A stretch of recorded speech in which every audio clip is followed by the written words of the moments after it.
Hey, welcome to Wolf's Watch. I'm Wolf, and as always, as the leader of the pack, I'm out scouring the countryside to bring back food for your leadership journey to help with your feed your mindset, to give you insights that you can apply to continue to increase your level of mastery as a leader in your business. I ask you today, how are you creating an environment that people want to join, not just to buy from, but to join? See, think about that. There are some products that, or some brands that people tattoo on their bodies.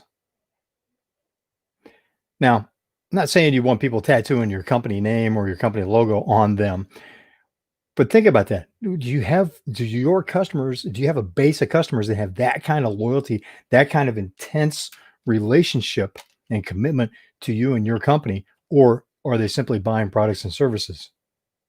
What would the lifetime value of those customers be compared to customers that just buy? Here, think about this. The key is, how do you create something that people want to be a part of, that they want to join?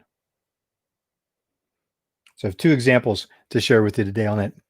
First is one, it's one of my favorite case studies, and it's a company that's very near and dear to my heart because I've had a long-standing love affair with their products, and that would be, yes, Harley Davidson Motor Company.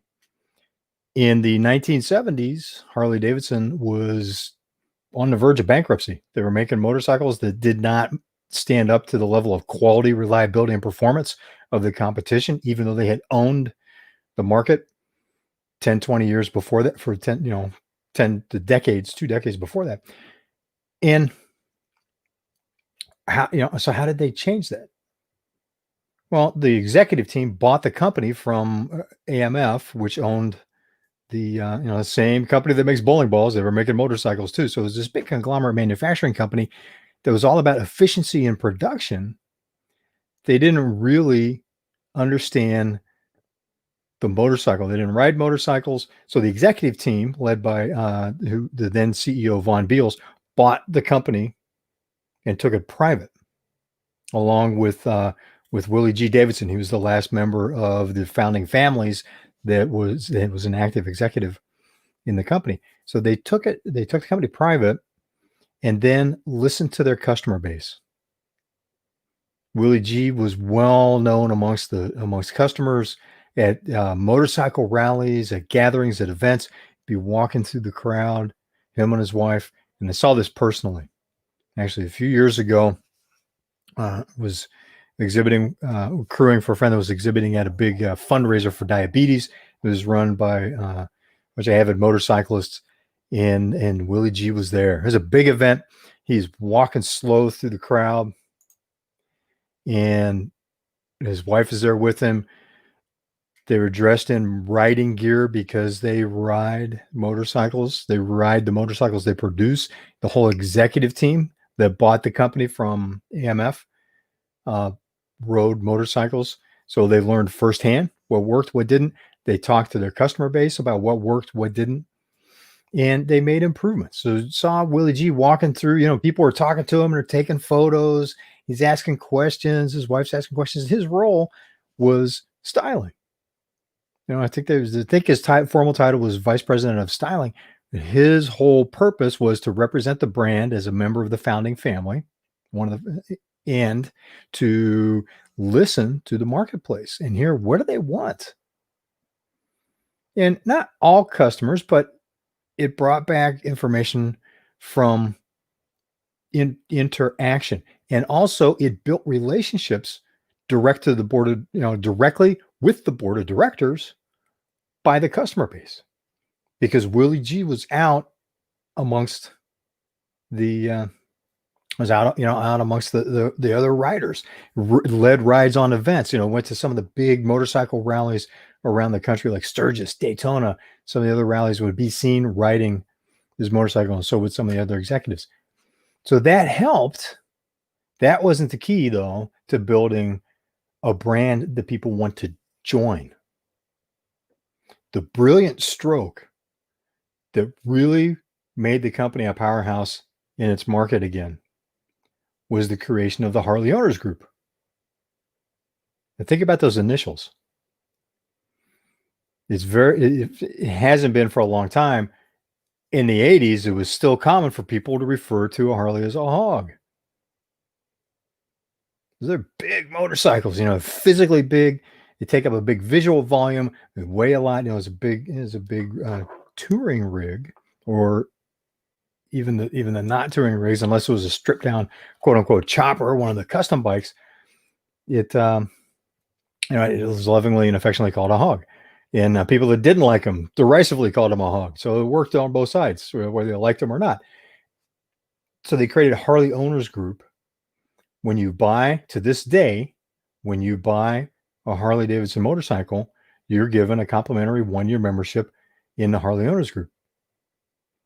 And there are chapters for Harley Owners Group where they organize rides. They do fundraisers for people in need in their local community, and those are organized through the local dealerships. So think about that. You go to. Did you have this experience buying a car? If you've gone to a automobile dealership, they have a thing where they invite all of the owners to come in and hang out for a couple hours on a Saturday, go for a drive. Do they do car shows? Maybe some do. I have an example on that, a bonus example that we'll talk about in just a moment. So Harley Owners Group created this whole thing and part of that was tapping into the whole Easy Rider effect, if you will. There's all types of motorcycle clubs that has always had a mystique. So this gave, so Harley Owners Group issued patches, that people could sew on the back of their jackets, their shirts, the vests that are very popular amongst motorcyclists and Harley riding motorcyclists in particular. And so now the customers weren't just buying a product, they were joining a community. In fact, Harley aggressively marketed that as being joining you're not buying a product, you're buying into a lifestyle. You meet people, you go places, go to rallies. So the Harley Owners Group, have the activities monthly from the local dealerships where people gather to talk about their product, and it's at the dealership. So that helps with the business. It's organized through the dealerships and sponsored by the dealership. So that is something that helps with their business because it keeps people coming in the store that already own the product. And as you know, your current customers are your best potential sale, right? And it's much easier to work with them, provide something else that they need, and that help to generate ongoing revenue and buying upgrades, buying custom seats, custom parts, having service done for the keeping the motorcycle serviced in their shop, and to be right there, be first top of mind when it came time to buy the next motorcycle. So now people are joining this, they're coming together and having lunches, they're breaking bread, right? So they're building these relationships. And then Harley Owners Group would have regional and national events. So it's someplace to go. They created a points system where you get pins for the years that you remember. I've been a lifetime member since I've been a lifetime member since 1989 of the Harley Owners Group. So they send out ride, maps every year. So send a kit every year. It gives you a pin, a patch that you can sew on your jacket or your vest for that year.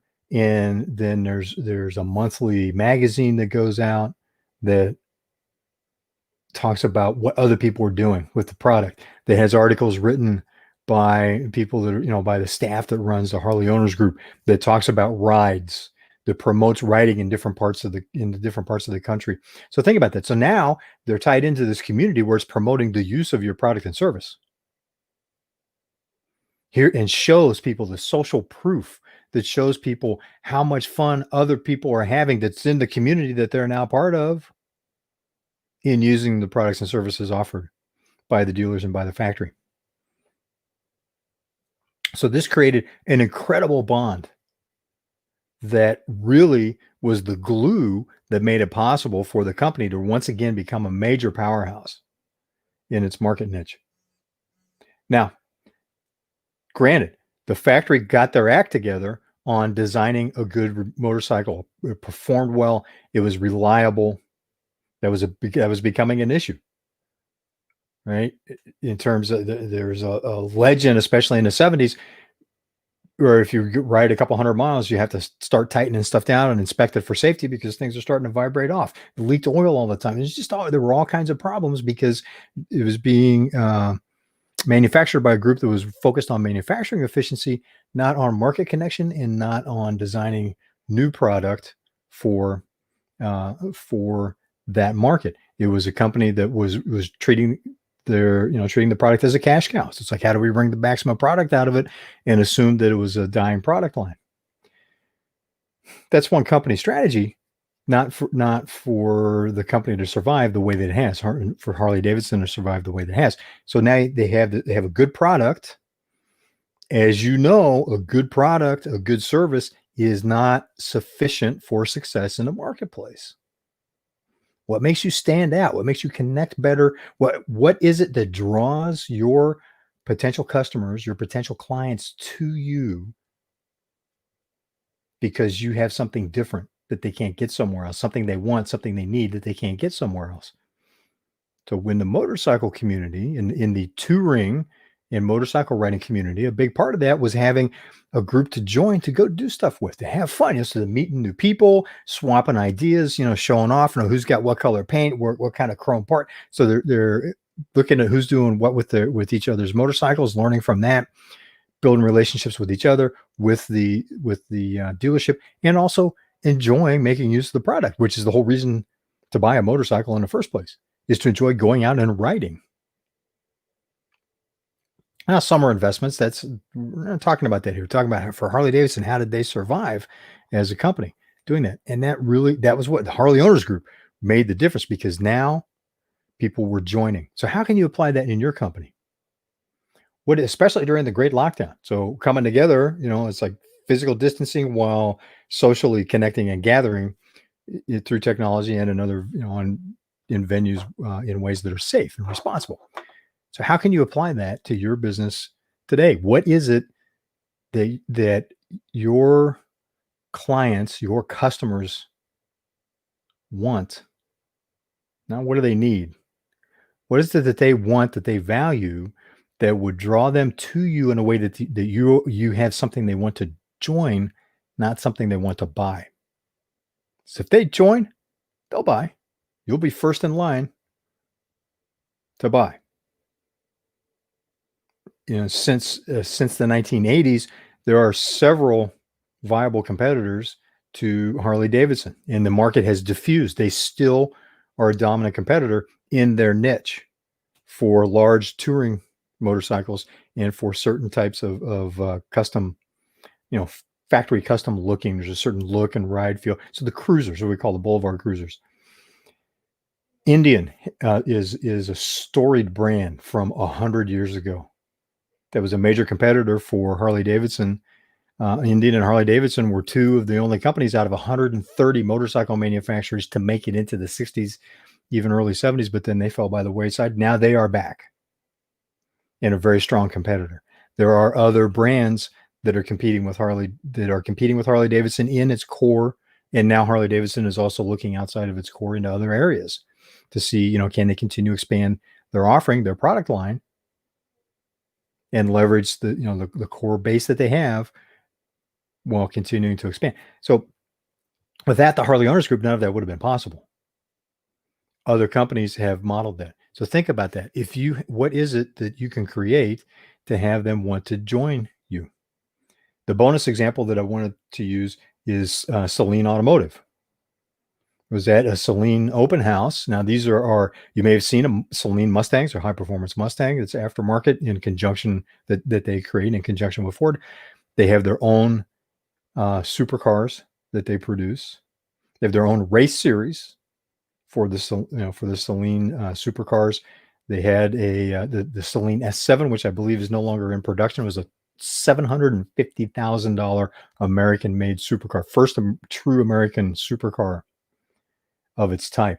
Unbelievable car. They would fly you out to their factory in Corona, California, and fit you for the seat. So the seat is custom made to fit you exactly, so that everything is just so.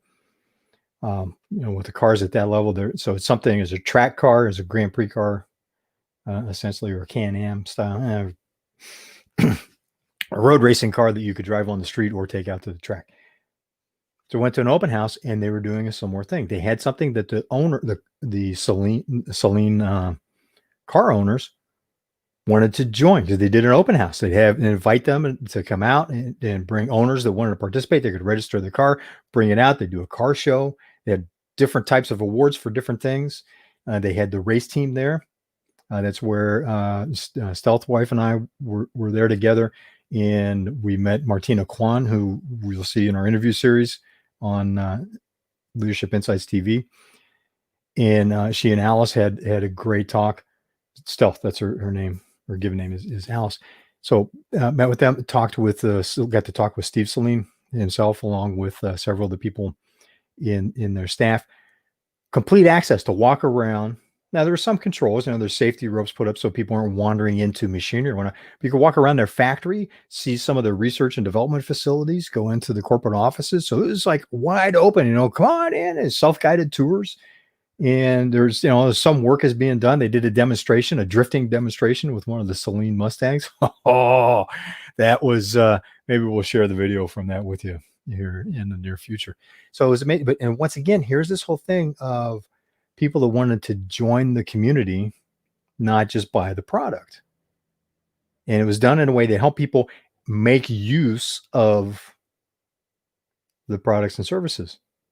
Which brings me back to the question of how can you apply that in your business to create something that your customers, your clients want to join, not just purchase and then make use of. Right? So what is it? How are they using that product? That may be a users group. In the software world, and especially SaaS, software as a service, user groups are a powerful way of having something that anchors. People don't buy the software just to become part of the users group. Would it be possible to create such a powerful, legendary users group that people would be more likely to buy your software because they want to be part of that users group? And the only way to get into that knowledge base and that network of connections in the business and technical world, is to buy the software. What else can you offer in order to do that? Well, that brings us to the second case study example that I wanted to use today, and that would be the Simple Easy Marketing Group started by Tim Gillette. Yeah, Tim Gillette, who, if you've been following the series for a long time, we've interviewed him, had him on the show during the beginning of the Great Shutdown earlier this spring. So he does a live event series called Blog and Video Con. You really want, it's going to happen again in November. So you want to check that out, put that on your calendar for November. But here's, in the meantime, because during the Great Shutdown, couldn't do his original plan for a live event. So he started doing monthly events that people could join. Markets a lot through social media, made it possible. And you need to register. There's a fee. However, you can join for, and I think it's $20 for the tickets for this. The next one's coming up on the 15th. So today's the 14th. I apologize. I should have let you know about this last week. But the next one is on the 15th. So here's the thing. So he brings into the Blog and Video Con. So he is expert, the high level of mastery in helping professionals and business owners really get their blogging and their vlogging, if you will, to perform well, to connect well, how to monetize it better, really increase. Again, it's about mastery, right? I look for people that have that high levels of mastery and that have a track record of being able to help others on that same path, right? So it's like a little bit, you get better, you get better, you get better. There's always something more when you're operating from a mindset of mastery. So he created this event series and he brings in experts. So it's not just his expertise. He brings in experts from different aspects of the blogging and vlogging world. of the content creation world.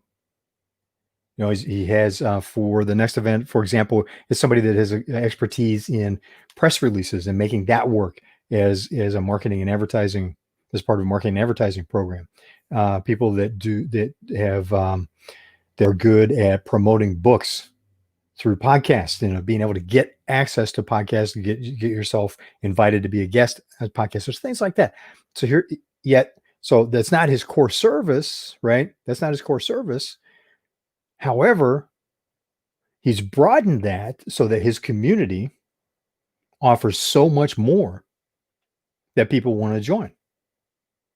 And I encourage you really want to join this. You want to be part of this. Let me here's where to go find out more about making sure I got the right thing up. To find out more about that, even though it's coming up tomorrow, investigate this now. Be there on the 15th. If you cannot, he does it every month. This is something to explore. If nothing else, invest the time, make the investment in being part of the community so you can see what he's doing. He provides great content, but he also teaches, look, here's things you can do that work in your business. So look at how he's applying that, how he is creating in a virtual environment something that people want to join. It's not just an event. It's not just a topic.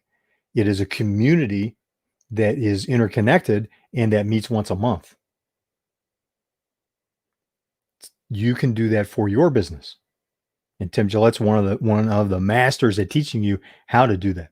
So he has become a very, very sought after expert, a very sought after advisor on how to create successful virtual events. Yeah, you can hold a Zoom. Yeah, I can do a broadcast like this. This is not a virtual event in that sense. This is an informational to share tips, tricks, resources with you, interviews from people that are thriving through the great shutdown, to help you continue to thrive, to help you find ways to adapt and pivot in order to keep your business going and actually not just survive through all this, but to thrive.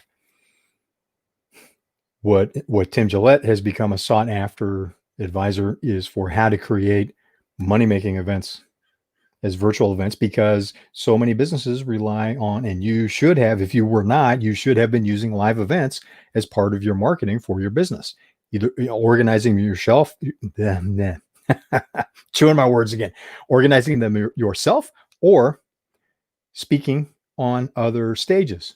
And quite frankly, that should not be an or. Don't fall prey to the tyranny of or.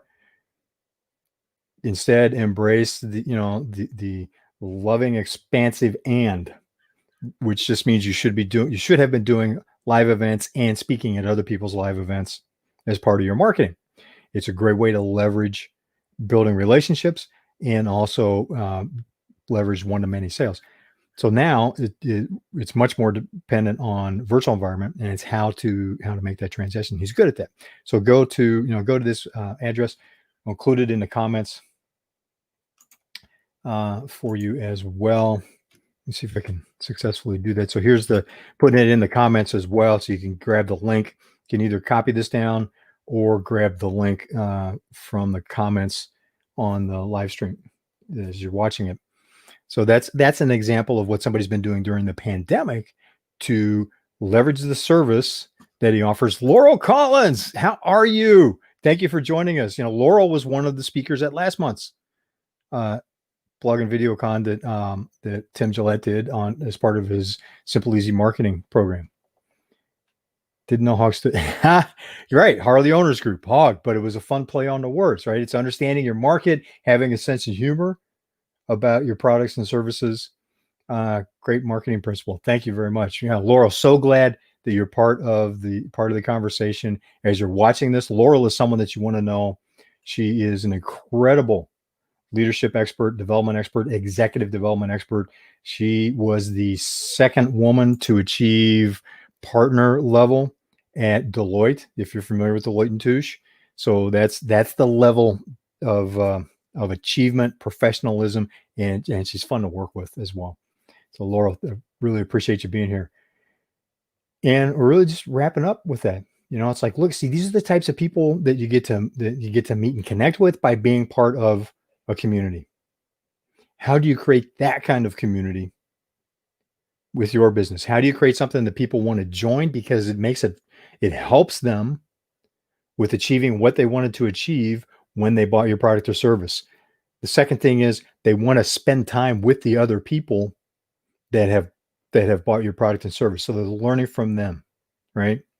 They're getting support from you and your company in making use of the product or service, making not just the product or service, but about their life. It's enriching their life and adding something to it that they're enjoying while they are also moving towards achieving their goals. And you get to be part of that in a way that you otherwise can't. And the fourth is breaking bread. Having the types of gatherings that are social, truly social. That whole concept of meeting to break bread is so important. And I have more on that in a future episode, based on some lessons learned from my corporate days.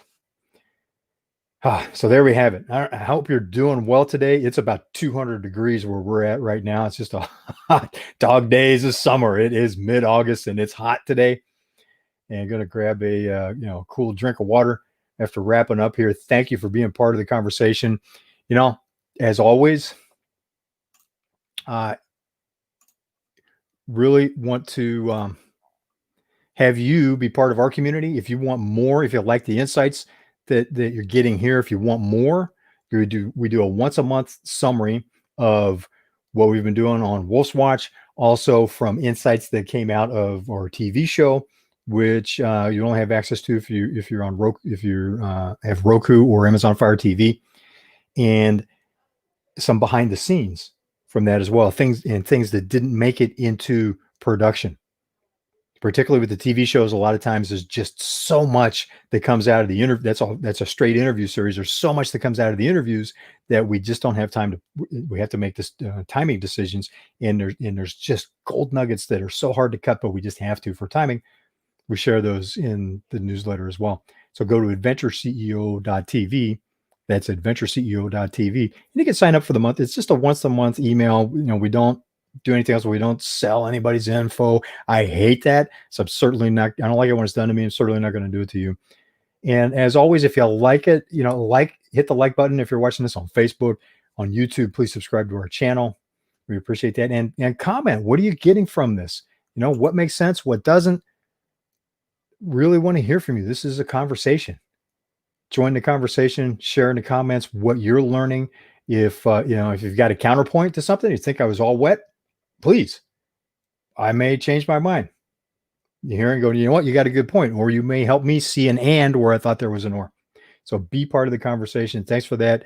Thanks for being here for this episode of Wolf's Watch. I'm Wolf, and I will see you on the trail.